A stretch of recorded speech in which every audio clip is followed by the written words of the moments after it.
आपको सुनकर के बहुत खुशी मिलेगी। जो जेएसयू जवान हमारे लिए लगातार जंतर मंतर पर कई दिनों से 20 दिनों से अपना संघर्ष जारी रखे हुए हैं, या कुछ जवान बीच बीच में जाते हैं, मैं उन्हें सैल्यूट करता हूं, उनकी कोशिश को सैल्यूट करता हूं। और आपको भी सैल्यूट करना पड़ेगा कि जहां पर लोकल मीडिया भी जाने से बच रहा था, परसों वहां पर बीबीसी न्यूज हिंदी जाकर के पहुंचा और ओआरओपी के विषय में पूरा संज्ञान लिया। आज उन्होंने अपनी न्यूज में प्रमुखता से छापा है कि आखिर जवानों के साथ ये भेदभाव अब जवानों को स्वीकार नहीं है। उनकी ओआरओपी यानी जिनके लिए ओआरओपी थी, वो सारी ओआरओपी एक अफसरों के हिस्से में चली गई।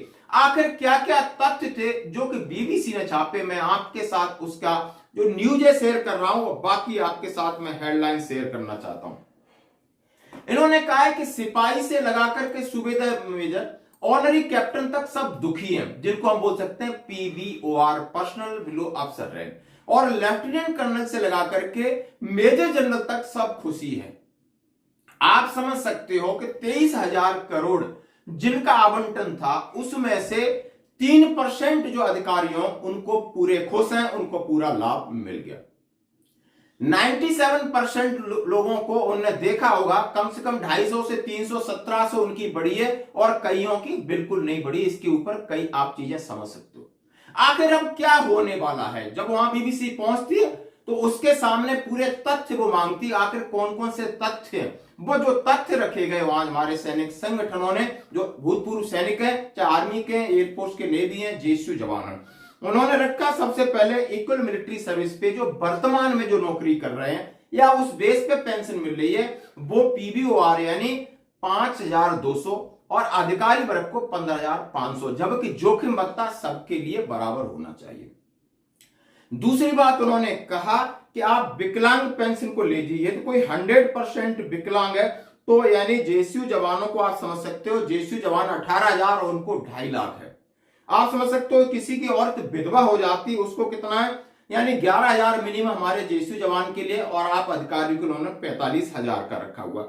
इतना बड़ा भेदभाव, इतनी बड़ी विसंगतियां हैं, इसको कैसे स्वीकार किया जाए, जबकि ओआरओपी का आधार था कि जेएसयू जवान जो अर्ली एज में आ जाते हैं उनको फायदा पहुंचाया जाए। अधिकारी 55 to 60 में आते हैं, उनके लिए ओआरओपी थी ही नहीं।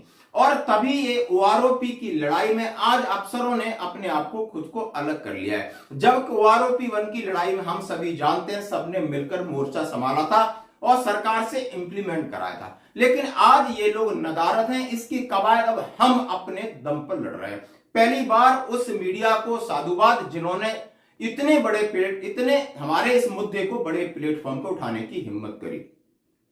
अब हम और आप ये कर सकते हैं कि जो वहां पर बैठे उनके अप्रिसिएशन के लिए, उनके जो भी सोशल मीडिया पे वीडियो, जो भी ओआरओपी के संदर्भ में आते हैं, जो भी इसको कवरेज देता है, उसको हम सोशल मीडिया पे वायरल और प्रसार करने के लिए अपना सहयोग करें दोस्तों।